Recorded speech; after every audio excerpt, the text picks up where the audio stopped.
इसकी आंखों में संदेह का कीड़ा मैं बराबर देख पा रहा। लड़की की बात का ख्याल ना कीजिए।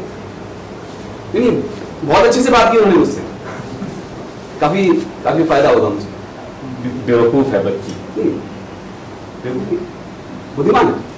हाँ, समझ की थोड़ी कच्ची है अभी। वो समझदार है। हाँ, वैसे समझदार है लेकिन महाजिद्दी। हाँ।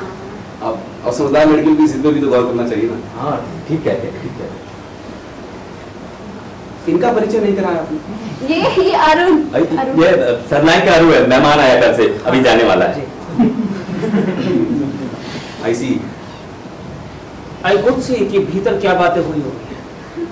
मुझे यहाँ से तुरंत ही चले जाना चाहिए। So long gentlemen, hope we meet again. सुनिए,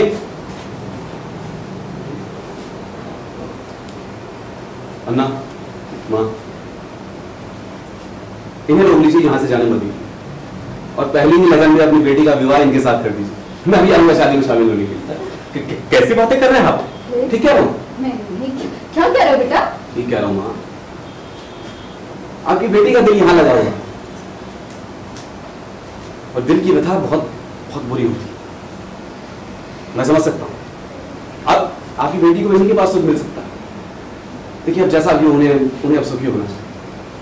आप मेरी बात मान लीजिए और अपनी बेटी की शादी से कबूल करता हूँ। इस वक्त मेरे हाथ से मेरा सूत्र छूटा जा रहा है। ये जो आप देख रहे हैं ये 100% बंगला कलाबाजी है। ऐसा व्यक्ति आपने नहीं देखा है जो अपनी भावी वधू का विवाह वधू के प्रेमी से करवा दे? देखा है कहीं? नहीं, देख ही नहीं सकते। मगर मुझे यहाँ से जल्द ही जल्द निकल जाना चाहिए, तुरंत। लेकिन मेरे पैर ही नहीं उतरा। अन्ना, माँ, मेरी आप लोगों से बस एक विनती है। आज के बाद आप उन पर कोई जाति, किसी भी तरह की कोई जबरदस्ती नहीं करेंगे। आपकी जाति के नीचे उनके सारे सुकुमार भावनाएं कुचल जाएंगी, लेकिन उन्हें सुख नहीं मिलेगा। आपके लिए यही ठीक रहेगा कि आप उनके सुख पर ध्यान दें। आप दोनों के सुख के लिए मैं सदा तब तक रहूंगा। बस वो एक रिक्वेस्ट थी आपसे, अब ना आप उन्हें किसी भी तरीके से दुखी ना होंगे।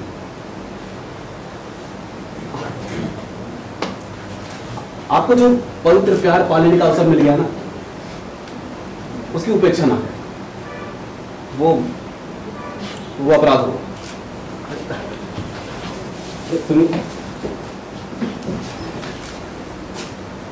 ऐसा माला लड़का है ना? बिल्कुल देवता। खुली पहली बार यहाँ आया, इतने प्यार से बात की, आ गया। पहलू के साथ साथ हमारी भी किस्मत खराब है। अरे इतना झमेला हुआ लेकिन नाम मात्र को खोज नहीं। कहने लगा अपना ही लड़का समझिए। जी, घमंड? घमंड तो नाम तो नहीं जी। अरे मैं कहती हूँ इसमें बुराई क्या है? अरे उसमें तो कोई बुराई नहीं है, इतना बड़ा लड़का तो है वो। जी उसमें नहीं, जिसके लिए कहा गया है उसमें। बुराई क्या होती है? ये नहीं सचमुच, जरा सोच कर तो देखिए। घर से ही देख रही हूँ, लड़का बहुत बढ़िया है जी। हाँ, कैसी बातें करती हूँ? अभी कल ही आया है, न ठीक से कोई जान पहचान हुई। कहता है हमारे पुराने पड़ोसी का लड़का था। चलो मान लेता हूँ पुराने पड़ोसी का लड़का था, लेकिन अब एकदम से अपनी बेटी, मतलब कैसे? हाँ हाँ मानती हूँ, तो मैं कहती हूँ कि आप सब पूछताछ खुद उसी से क्यों नहीं कर लेते? और ऐसे मैं जानती हूँ जी, 24 घंटे साथ रहकर ना कोई इंसान अपना स्वभाव नहीं छुपा सकता। हाँ, ये चाल चलन का बहुत बढ़िया है लड़का। और वैसे भी देखना, हमारी सरू ने क्या क्या ड्रामा नहीं कर दिया उसको लेके। और कहीं उसने कुछ ऐसा वैसा किया हमारे साथ? नहीं, उल्टा हमारी मदद और करता रहा। फिर भी एकदम से एक अजनबी के हाथ में लड़की कैसे दे दूं मैं? तो जो कुछ हुआ ना, उसके लिए तो मैं दावे से कह सकती हूँ कि उसमें इसका इतना सा भी खोट नहीं होगा। हाँ, और जैसे आप सुन रहे थे ना, क्या कह रहा था वो? हाँ, वही विश्वास राव। कैसा भला लड़का ना। वो जो कुछ कह गया ना, उसकी बात पे हम पूरी तरह भरोसा कर सकते हैं जी। और बड़ा ही समझदार है ना, उसने तो सोच समझ कर देखकर ही कहा होगा ना ये। और मैं तो ज्यादा झंझट में पड़ो नहीं मत, आप लड़के से बात करके पक्की कर डालो बस। अरे मैं लेकिन वो माँ अरुण, बेटा आज रुक गए हो तो रुकी जाओ हैं? मगर माँ मैं आऊंगा ना, फिर आऊंगा, क्यों ना आऊंगा ना। हाँ अब कह रहे हैं तो रुकी जाओ। हाँ, कल रुक चले जाओ, रुक जाओ, रुक जाओ। परिस्थिति पूरी की पूरी लगभग मेरे मन में स्पष्ट हो चुकी है। यानी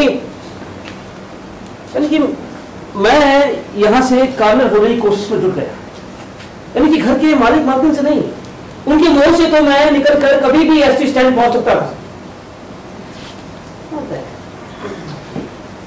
कुछ और ही था जो मुझे यहां से हिलने नहीं दे रहा। वो बंगाली हीरो कुछ कहकर चला गया और मैं अनजाने ही एक अव्यक्त मोह पास से बन गया।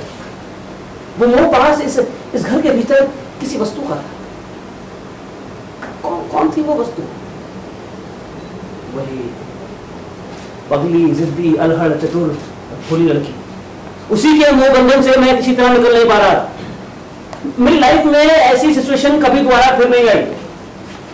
बताइए भाई, अरे इन सब बेकार की बातों से मेरा कैसे रोका? ये बेमतलब की जिम्मेदारी है, ये विवाह बंधन। अरे मैंने उनको कभी लाइफ में माना ही नहीं, फिर क्यों ये सब बंधन?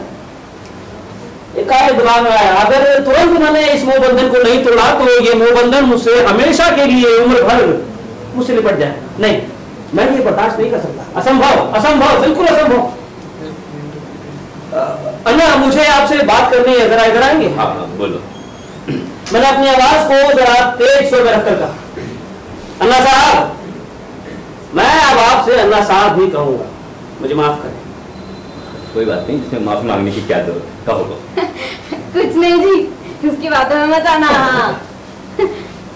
मेरी बातों को जरा गौर सुन लीजिए। अन्ना साहब, मुझे लगता है मैंने आपके साथ अभी तक बहुत धोखा किया। धोखा? हाँ, धोखा। इसमें कैसा धोखा? धोखा? अब मेरे जाने का वक्त हो रहा है, इसलिए सोचता हूँ सारी बातें आपको खोल कर बता दूं। अब आप जैसे शरीफ और अच्छे लोगों को ज्यादा बुलावे में रखने की मेरी कोई इच्छा नहीं, समझे? अरे मतलब मेरी बात पूरी सुन लीजिए। देखिए ना, बिना पूर्व सूचना के मैं आपके घर आ ढंका और आपने उदार होकर मुझे घर में घुसने दिया। ये आपकी अच्छाई है और क्या कहूं। मगर मैंने घर में घुसने के लिए जो कुछ कहा था ना, वो सरासर झूठ था। हाँ, सरासर झूठ। तभी स्मरण हुआ, जंजीरा में हमारे घर के पास कोई इमली का पेड़ था ही नहीं, और बंदा की देखभाल के लिए तो नौकरानी रहा करती थी, और आप तो जंजीरा में कभी थे ही नहीं। मुझे उस समय के बच्चों की खूब अच्छी तरह पहचान है। मैंने अपने मन में उमड़ती हुई इस स्मृति को जबरन दबा दिया। अन्ना साहब, मैंने आपसे झूठ कहा था कि मैं जंजीरा में रहता था। मैं जंजीरा में कभी आया नहीं। हाँ, इससे पहले आपके घर में भी कभी नहीं आया। अरे आपसे इससे पहले मेरा कोई परिचय नहीं था। उधर आपकी लड़की को खड़े मैंने देखा और तय किया कि मुझे इस घर में घुसना ही है। अरे हंसी कर रहे हैं आपसे, कहते हैं इसकी बातों में मत आना। हाँ, अरे हंसी नहीं कर रहा हूं, मैं सच कह रहा हूं। हाँ, चुप है बंदा, तू अंदर चल। अरे बंदा, इसका बैग तो भीतर ले जा जरा। बैग थोड़ी देर चुप हो जाओ, थोड़ी देर चुप हो जाओ, बोलो। मैं हंसी कुछ नहीं कर रहा हूं, सब कुछ सच कह रहा हूं। आप भी मजाक कर रहे हैं, मजाक कर रहे हैं आप भी। आप लोग सचमुच बड़े भोले हैं, बहुत भोले। अरे अभी भी अगर मैं बीच में ना पड़ता ना तो मुझे अपनी लड़की की सब कुछ मिट्टी में रखने का मौका दे रहे थे, समझे? मिट्टी में? हाँ, मिट्टी में। कैसी बातें कर रहे हैं? अरे कुछ नहीं थी। हाँ, क्या? अरे भैया, मुझे क्या बिल्कुल ये समझ लिया है, सब समझ ली मैं। तू चल अंदर, चल अंदर। अरे माँ, जैसे आदमी को तुम्हारे घर में रहने में चाहिए। मैं इस घर में रहने लायक हूं नहीं। हाँ, अरे मैं मुंबई में क्या करता हूँ, कहाँ रहता हूँ, इस बात की व्यक्ति बंदी कल्पना है आपको कहीं अंदर है? हाँ फिर, अरे मेरे कारनामों के बारे में आप लोगों में से कोई भी जानता है? बताइए। कारनामे ही। बहुत बुरा आदमी हूं मैं, बहुत बुरा। इतना बुरा कि अपने बारे में कहते हुए मुझे शर्म आती है। हाँ, है कि मेरे बारे में कोई कह ही नहीं सकता, ना कोई बचान सकता है। अरे मैं बड़ा चरित्रहीन हूँ, नीच हूँ, पापी हूँ। हाँ तो हो गया, कोई बात नहीं, क्या हो गया, अब तो पछतावा हो रहा है ना तुझे बस, ठीक है।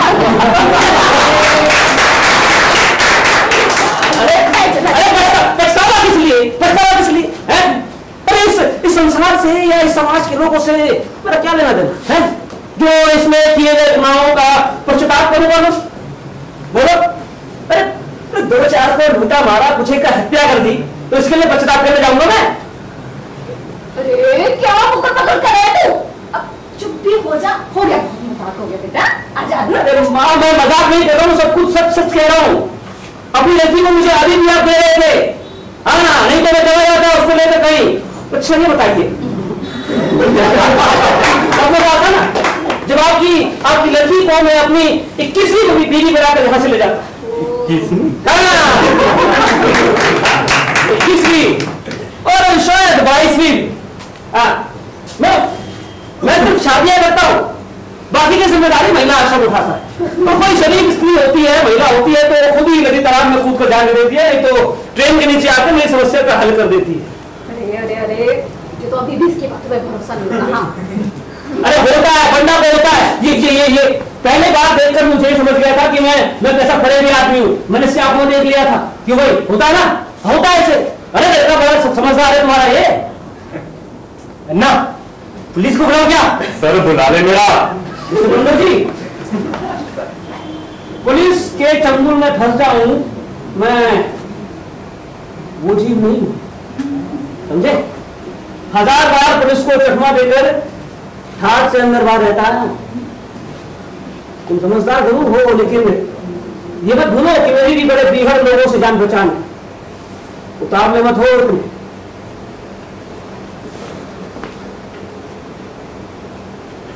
भीतर कमरे में इस बात की क्या प्रतिक्रिया हो रही होगी, इसको जानने की इच्छा मेरे मन में भी थी, मगर मौका ही नहीं था। क्या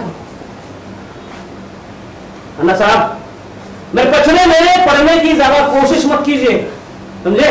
मेरे कारनामों की सूची से ही आपकी आंखें आश्चर्य की गज में बाहर आ गई हैं और कान बहरे हो चुके हैं। इस वक्त मैं आपको तबाह ना करके जा रहा हूं, इसके लिए भगवान को लाख लाख धन्यवाद दीजिए। वैसे फिलहाल शिकार मेरे हाथ में पूरी तरह फंस चुका था, लेकिन नहीं, मुझे अब यहां से जाना है, समझे? वैसे अभी आपकी लड़की का मोह मैं छोड़ नहीं पा, लेकिन नहीं, यहां से मुझे जाना ही होगा। मिस्टर मुंडो जी मेरा पीछा करने की कोशिश की, समझ लीजिए मुफ्त में जान से याद होगा देंगे, या पुलिस को सूचना करने की कोशिश की तो समझ लीजिए मुझे अपने रास्ते का कांटा निकालने में एक पल की देरी नहीं हुई। जा रहा हूं मैं।